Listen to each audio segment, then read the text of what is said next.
우리는 어떤 일이 있어도 그 모든 일을 기도로 하나님께 아뢰릴 수 있다라고 말씀드렸죠. 기도로 하나님께 아뢰면 하나님께서 어떻게 해주신다? 그 기도를 들으시고 반드시 응답해 주신다. 내가 고통 중에 여호와께 부르짖었더니 여호와께서 응답하시고, 이처럼 우리가 무엇인가 구하면 하나님께서는 반드시 응답해 주십니다. 그래서 성경은 우리가 응답받지 못하는 것은 구하지 않기 때문이다 라고까지 말씀하신다고 했죠. 야고보서 4장 2절에 나와요. 너희가 얻지 못함은 구하지 아니하기 때문이다. 자, 그런데 이 말씀 들으면서 나는 구했는데도 받지 못했다 라고 생각하는 분 계십니까? 그렇다면 내가 구한 것이 무엇이었는지, 내가 무엇을 구했는지 다시 한번 확인해 볼 필요가 있어요. 왜냐하면 방금 읽어드린 너희가 얻지 못하면 구하지 않았기 때문이다 라는 말씀 바로 뒤에 뒤따라 나오는 말씀이 있기 때문에 그래요. 어떤 말씀이 뒤따라 나옵니까? 우리 같이 한번 읽어볼까요? 야고보서 4장 3절 말씀 우리 같이 읽습니다. 구하여도 받지 못함은 정욕으로 쓰려고 잘못 구하기 때문이라. 구하면 받아요. 우리가 받지 못하는 이유는 구하지 않았기 때문이. 그런데 구하여도 받지 못하는 경우가 있다. 언제? 정욕으로 쓰려고 잘못 구했을 때, 내 욕심만을 채우기 위해서 기도했을 때, 그런 기도는 하나님이 응답하지 않으신다라고 말하고 있어요. 그러므로 우리가 무엇을 구할 때 정말 내가 무엇을 구하든지 그것이 하나님의 나라와 영광을 위한 것이라든지, 또 나만을 위한 것이 아니라 하나님이 내게 붙여준 다른 사람들을 위한 기도라면 하나님께서는 반드시 그런 기도에 응답해 주신다. 자, 이런 약속은 성경 안에 너무 많이 있죠. 시편 34편 4절에도 내가 여호와께 간구하며 내게 응답하시고 내 모든 두려움에서 나를 건지셨도다. 시편 120편 1절에도 내가 환난 중에 여호와께 부르짖었더니 내게 응답하셨도다. 이사야 58장 9절에도 내가 부를 때에는 나 여호와가 응답하겠고 내가 부르짖을 때에는 내가 여기 있다 하리라. 그러므로 우리는 우리에게 무슨 일이 있든지 그 모든 일을 하나님께 기도로 아뢰어야 한다. 그런데 우리가 하나님께 모든 것을 기도로 아뢰는 것은 단순히 의무가 아니, 우리는 기도를 힘들게 생각할 때가 참 많아요. 그렇게 생각하는 가장 중요한 이유 가운데 하나가 뭡니까? 내가 하나님을 믿는 사람인데 기도해야 되는데, 기도를 그냥 의무라고만 생각하기 때문에 그래요. 여러분, 기도는 권리예요. 여러분, 우리 민주주의에 사는 국민들은 어떻습니까? 대통령에게 또 청와대에 우리 어떤 문제들을 알릴 수 있는 권리가 있어요. 그래서 옛날 신문고와 같은 현대판 컴퓨터로 우리의 모든 것들을 대통령에게 청와대로 직접, 지금은 이제 청와대가 아니네, 영산으로 직접 보낼 수 있는 그런 제도가 있잖아요. 여러분, 그게 의무입니까? 권리죠.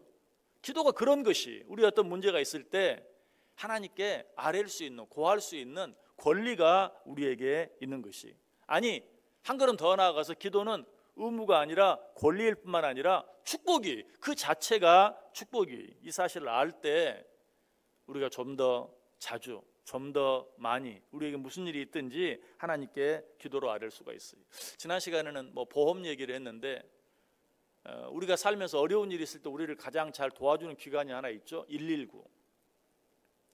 여러분, 거기에 어떻습니까? 우리가 어떤 어려운 일이 있을 때 그 일을 속히 빨리 아뢰야 도움을 받을 수 있어요. 어떤 어려움이 있는데 내가 왜 내 개인적인 일을 119에까지 전화해야 돼?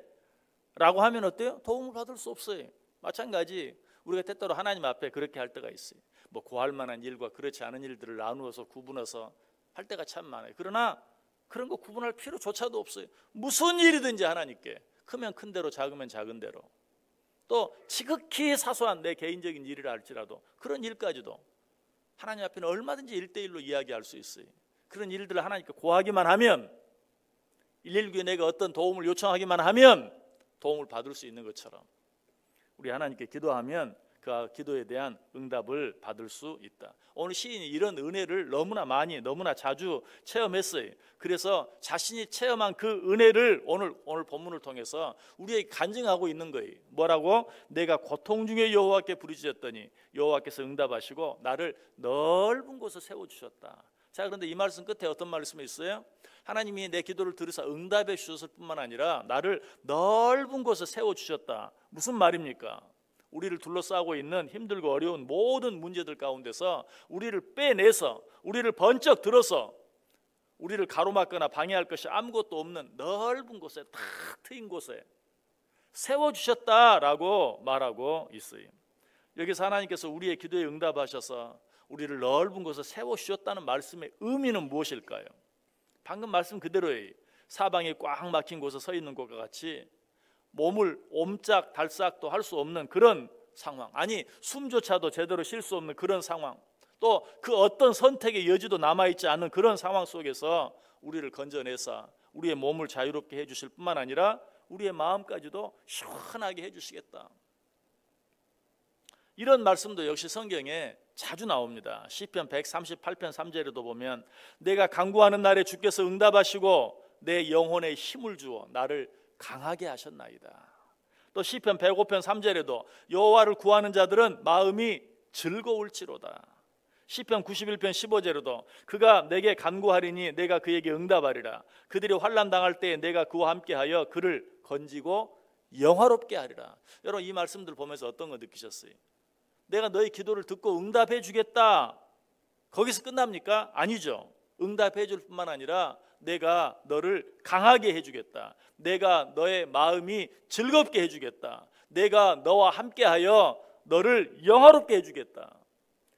단순히 우리가 기도하면 응답만 해주는 게 아니에요. 오늘 본문 속에서도 내가 네 기도를 듣고 응답할 뿐만 아니라 넓은 곳에 세워주겠다라고 말한 것처럼 내가 너를 강하게 하고 내가 너를 즐겁게 하고 내가 너와 함께 해주고 내가 너를 영화롭게 해주겠다. 언제? 우리가 우리의 모든 일들을 하나님 앞에 기도로 아뢰일 때 하나님께서 그렇게 약속해 주세요.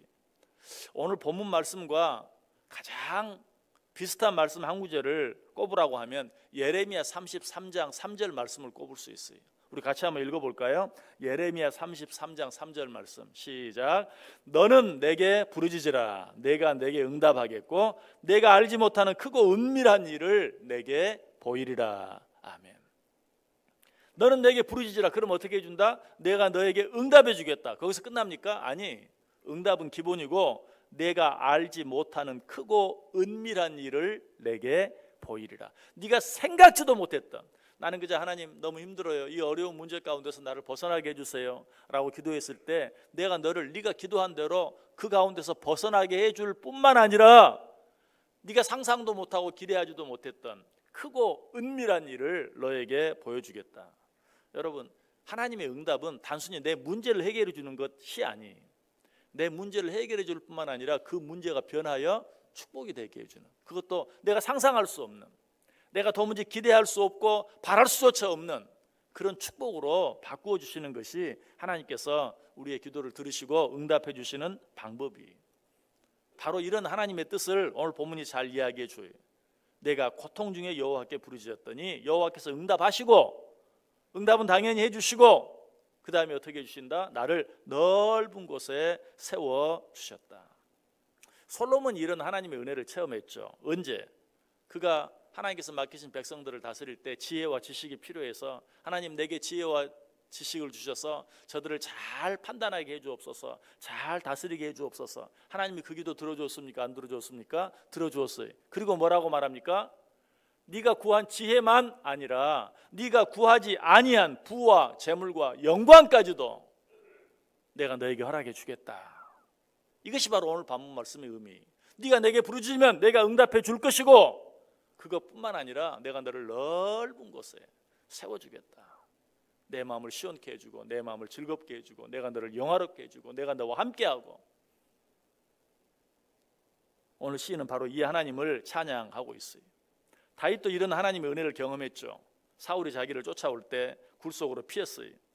그런데 사울이 그 굴 안으로 저벅저벅 걸어 들어옵니다. 다윗은 이제 그야말로 나는 죽었구나, 도간에 든 쥐와 같은 그런 신세가 되었어요. 그때 하나님께서 어떻게 합니까?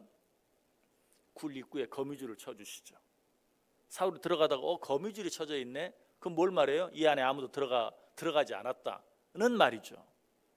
사울이 돌아서 나갑니다. 이것이 하나님께서 당신에게 기도하는 자들의 기도를 들으시고 그를 도와주시는, 넓은 곳을 세워주시는 하나님의 은혜예요. 이런 은혜를 다윗은 수도 없이 많이 체험했어요.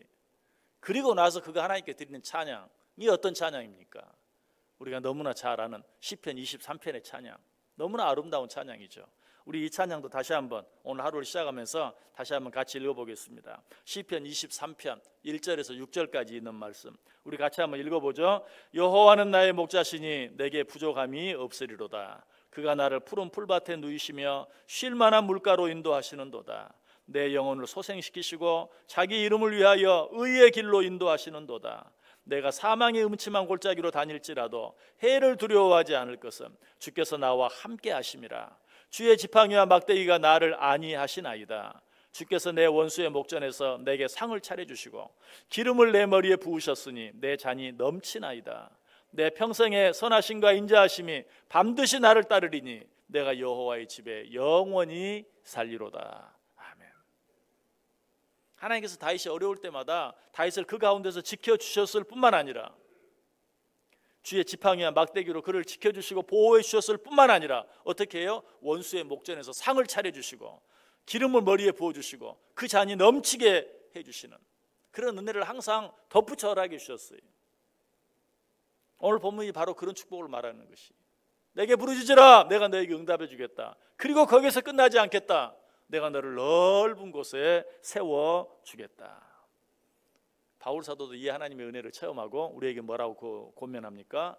그러므로 쉬지 말고 기도하라. 기도는 의무가 아니다. 기도는 권리다. 기도는 축복이다.